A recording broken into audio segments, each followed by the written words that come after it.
Dikisahkan di Tarim Yaman, terdapat satu pesantren yang terkenal bernama Rubat Tarim.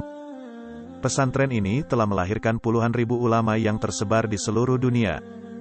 Di sana para santri diajarkan berbagai macam ilmu, khususnya spesifikasi ilmu fikih sebagai keunggulannya. Di pesantren itu pula ada seorang santri, sebut saja namanya Fulan. Fulan ini merupakan seorang santri yang menetap 13 tahun bersama Habib Abdullah bin Umar Asy-Syatiri dan sangat cerdas, kuat hafalannya, tangkas dan rajin. Ia menjadi santri yang sudah mencapai derajat mufti saking pintarnya. Ia juga hafal semua masalah fikihiyah yang terdapat dalam kitab Tuhtatul Muhtaj, sebuah kitab yang tebalnya 10 jilid cetakan Darul Dia atau 4 jilid cetakan Darul Kutub Ilmiah.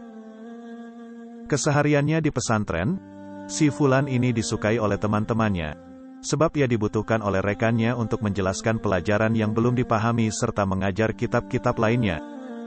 Hampir 13 tahun menjadi santri Rubat Tarim, tentu saja hampir dipastikan kapasitasnya ia termasuk ulama besar. Namanya pun tersohor hingga keluar pesantren bahwa ia termasuk calon ulama besar yang akan muncul berikutnya. Hingga akhirnya setan mengelabui si Fulan, ia pun merasa orang yang paling alim. Bahkan ia merasa kualitas dirinya sejajar dengan kealiman guru besarnya. Tidak cukup sampai di situ. Kesombongan itu berlanjut hingga ia berani memanggil gurunya dengan namanya saja, ya Abdullah.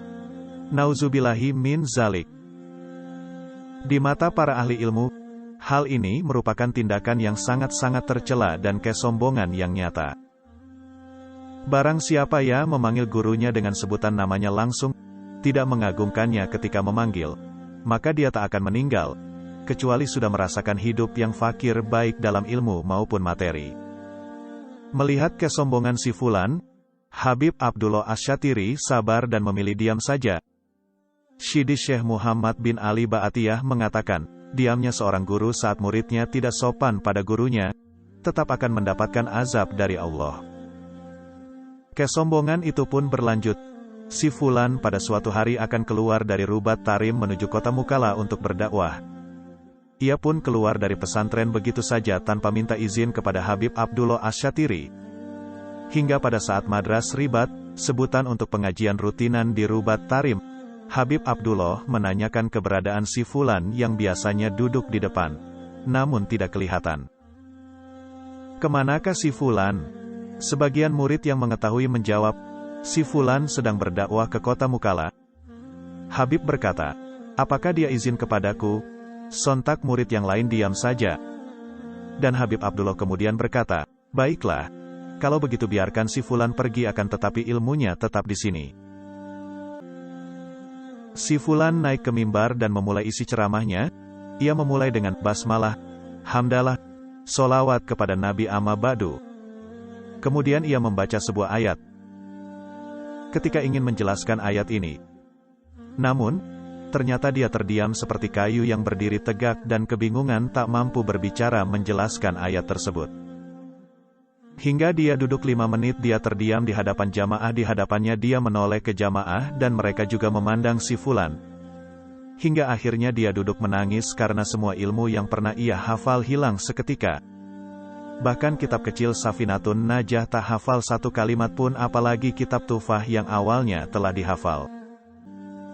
Kemudian datanglah kabar bahwa si Fulan telah isaatul adab, berbuat kurang baik terhadap gurunya. Ia pun bertanya pada si Fulan. Setelah mendengar penjelasannya, si ahli ilmu menasehati agar ia minta maaf pada Sang Maha Guru.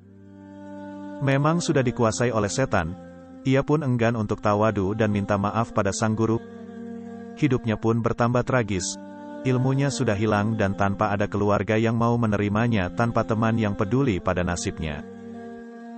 Hingga ia hidup dalam keadaan sangat miskin di pinggiran kota Mukalla dan sehari-hari menjadi penjual arang di toko area pasar.